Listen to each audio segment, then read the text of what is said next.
Welcome back, ladies and gentlemen. Mr. Shaw here, and today we start my favorite unit, and it will be yours too. Today we start Unit 3, guys, and that is going to be talking about civil liberties and civil rights, but it is also going to include the amendments to the United States Constitution. And I know it doesn't sound that interesting, but I assure you that you will love this because it talks about your rights as citizens. And I'm gonna make you really mad because there's going to be some court cases that don't go your way, and there's going to be some court cases that do go your way. And we'll take a journey together. So let's do it. All right. So the first thing, we need to get these words out of the way. What are civil rights and civil liberties? So first off, let's start with civil liberties. So civil liberties are protections against the government. Okay, again, remember things like the Anti-Federalists were so worried about people actually, or the government becoming too powerful and infringing upon the rights of Americans. So they wanted the Bill of Rights added, and they got that. So the Bill of Rights specifically protects civil liberties, and that is the protections against the government. So again, you're talking about safety of persons, opinions, property, etc. Okay, and we'll get through that. We'll kind of give you some examples of that as we go through here. Civil rights, on the other hand, are positive acts of government that seek to make constitutional guarantees for all people. So these are things that are basically trying to create equality or to create equity in our society. And so again, things like laws against discrimination based on race and sex, anything like that is going to try to be creating a more equal society. These are called civil rights. And you guys are familiar with this because you've already learned about the civil rights movement in U.S. history. And the big question is, to whom are rights guaranteed?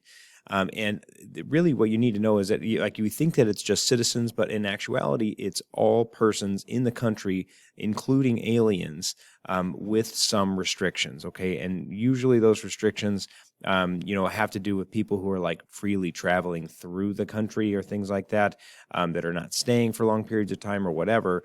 But in general, again, it applies to everybody, even if you're not a citizen. Even if you're here illegally, you still get your protections from the Constitution. All right, let's get into the Bill of Rights. December 15th, 17.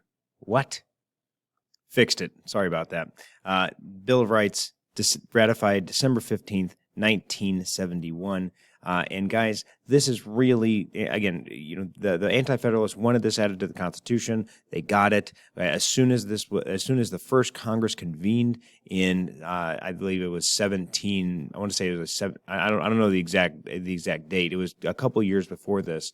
The very first thing they did was they proposed the first 10 amendments to the Constitution, and actually they proposed I think there was something like 20 or something amendments that were proposed, but the first 10 are the ones that we actually use and are considered the Bill of Rights.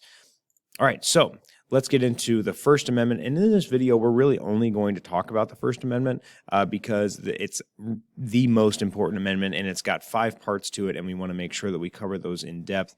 And then in class, what we're going to do is we're going to go over the actual court cases that deal with the First Amendment. So let's get right to it.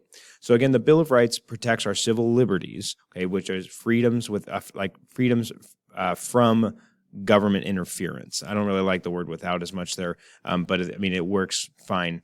Okay, it's like basically that you get to live a life without too much government interference. So the First Amendment protects 5 basic freedoms. Those are the freedom of religion, freedom of assembly, freedom of the press, freedom of petition, and freedom of speech. Okay, so again, I'll say RAPPS or RAPS to remember the First Amendment. Okay, you can do that as well. So let's get right to it. All right, so freedom of religion, there's 2 clauses that you need to know going into freedom of religion. There's really 2 parts to it. Before I do that, I want to just remember that some of the original English colonists that came over from Great Britain, they were seeking freedom of religion. So that's been a kind of a bedrock of American culture and American society for a long time, and it started right at the beginning. So that's part of the reason why religion is found very early, or freedom of religion rather, is found very early in the Constitution or in the Bill of Rights. So there's two parts to freedom of religion. The first one is the Establishment Clause. And the Establishment Clause, it prohibits Congress from establishing an official religion in the United States. Now, again, you got to think, if we had an official religion, then most likely Congress would favor that religion. And if you favor one religion over another, like if you treat one religion differently than you might treat a different religion, that is not fair and that's not equal. So that's why Congress can't do that. They cannot establish any official religion. And again, that's kind of what I get into here in the second bullet that I already kind of went over a little bit, is that the government cannot favor one religion over another or treat people differently based on their personal beliefs. So, like, if Christianity was the religion of the official religion of America, then Christians would be treated differently than Jewish people or than Muslims or Buddhists, and again, that's inherently unequal, and that's why that's why the Establishment Clause exists, so that Congress cannot do that. The next part of it is the Free Exercise Clause, and this guarantees Americans the right to practice their faith as they wish, or to not practice any faith, okay? And that's a really big part of it. You can practice any religion you want, or you have the freedom to not practice any religion if you want. Okay, so again, those are the two clauses of freedom of religion. We'll talk about the court cases in class. Let's move on, okay, to freedom of speech. Okay, so freedom of speech is really important. Okay, it's probably the most, maybe the most important one, but it's also, kind of controversial. People think that in America it just means, oh, I can say whatever I want, whenever I want. And it's really not what it is. And it's really not what it means. So the biggest thing you need to know is that it allows Americans to speak our minds without fear of punishment from the government.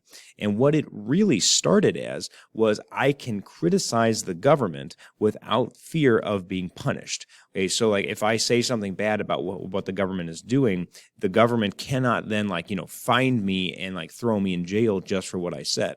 I'm entitled to my opinion. Okay, and as long as my opinion or my speech, doesn't fall under any of these exceptions that I'm about to go over, then it's fine, and I cannot be punished for that. Again, this can include internet communications, art, music, even clothing has been ruled as freedom of speech, and again, we're going to talk about that, and we're going to get into kind of why that's important, why all of these categories are also important to be included in freedom of speech. Now, there are some exceptions. I'm going to go over definitions of these later, but I want to just kind of go over them real quickly now. So the exceptions to freedom of speech are actually, and again, libel actually shouldn't be on this list, but we'll talk about why in a second. So libel and slander. Libel is written lies. Slander is spoken lies. So you can't lie, you cannot use your speech and you can't lie with the intent of harming someone. So if somebody came out with a lie about me, said that I was, doing something illegal in the classroom, but I wasn't, and they were intending to get me fired, that would be slander. Okay, and if they had written it down, or it was on email communication or on Twitter or something, that would be considered libel. That would be a written lie. So that's illegal. You can't do that. Lawless incitement, what that means is that is basically speech that encourages violence or encourages treason or something like that. Okay, so you can't, again, any speech that encourages people to commit crimes or commit violent acts, again, that is not covered under the freedom of speech.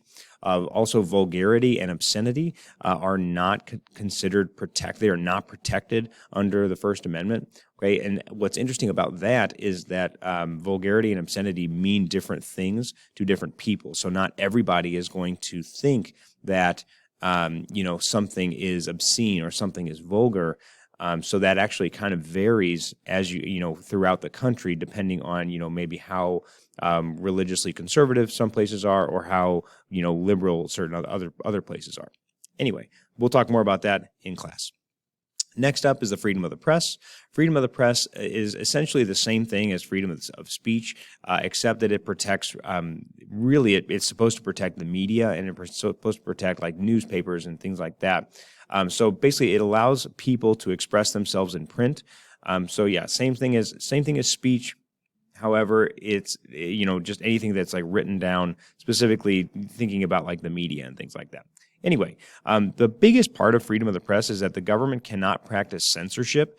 So censorship is banning printed materials or films merely because they contain something alarming, or they might contain unappealing ideas, or the government might not just like what they might not like what the person is trying to print.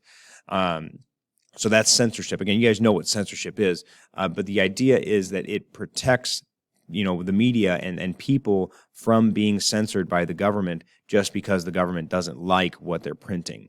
Again, you can't censor, the government also cannot censor material before it's published, okay? And that is called something that is escaping me right now. Prior restraint is what it's called. You don't need to know that. But again, this is just really important to know that, again, freedom of the press is it's really important for the bedrock of the media, because the media serves as like a check against government power, because the media can like expose like government corruption or something like that to the people, and so it's important for them to have this freedom so that they can keep the government in check and keep the people aware of what's going on in government. So the Zenger case is from 1733. Again, this was obviously before America was even, America. But this was like kind of the beginning of freedom of the press in America. What happened was Peter Zenger published a criticism of the governor of New York. He was arrested and imprisoned, but later acquitted because, again, he was just criticizing the governor. He wasn't really doing anything illegal, and they were true, or they were true things that he was publishing. So he was eventually acquitted, and this was kind of the idea of freedom of the press. Don't write the Hazelwood v. Kullmeyer thing. We'll talk about that in class later. All right, freedom of assembly is next. Again, and this one is pretty straightforward. There's a lot kind of going on with it, but it's really easy to remember. And this is basically two things. It's the right to gather in groups for any reason as long as the assemblies are peaceful. So it is the right to peacefully assemble. As long as you're not breaking any laws or anything like that, you have that right. Again, this is it covers meetings, parades, political rallies, and public celebrations. Again, once it gets violent, though, if anything gets violent and it is no longer peaceful, that is no longer covered by the freedom of assembly. The governments can make rules about where and when these activities can be held, but they cannot prevent them. So you need, like, for example, a lot of governments, they issue parade licenses, and you need to have like a certain license in order to meet or order to have a parade, but the government cannot prevent that from happening. So the second part of the freedom of assembly is that the Supreme Court decided that it also implies freedom of association.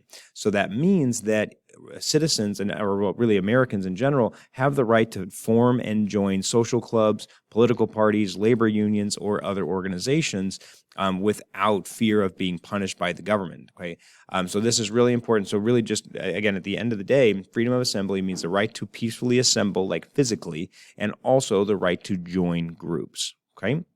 All right, and then the last one here is the freedom to petition.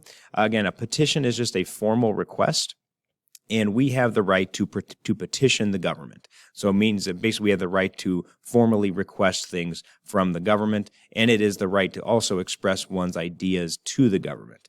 And interestingly, again, this is it's like a continuation of freedom of speech and freedom of the press, but specifically to the government. I'll remind you that we were not able to petition the king, or King George rather, under when America was just a colony. And so that's part of the reason why this is in here, because those freedoms were really not being validated under Britain. And so this was really important to include. All right, so again, going back to the limits, again, First Amendment rights are not absolute. Okay, again, people think you can do say or do kind of whatever you want, whenever you want, and that's not accurate. Okay, again, you can't incite riots, you can't endanger government or other people. Anytime that happens, again, your rights are done. Okay, and you are breaking the law. Again, I mentioned slander and libel. Again, slander is spoken lies, and libel are printed lies with the intent of harming someone's character. Okay, so again, it's not necessary. Just lies in general, like that, don't harm someone's character. That's kind of okay. I mean, it's not really okay. You probably shouldn't do it. But if you have the intent of harming someone's character, like getting them fired, or ruining something about their life, or ruining their prestige, that is illegal. You cannot do that. And so the rights of one individual must be balanced against the rights of others and against the rights of the community. So, like, for example, my rights extend as only so far as your rights begin. Okay, so like I can't harm you guys, or I can't, do anything illegal, because your rights are protecting you from me as well, and from the government in general. So that's just really important to note. And I think that covers us for the First Amendment. So guys, thank you so much for hanging out with me today. I appreciate you, and we will pick up next time with the Second Amendment. Have a good day.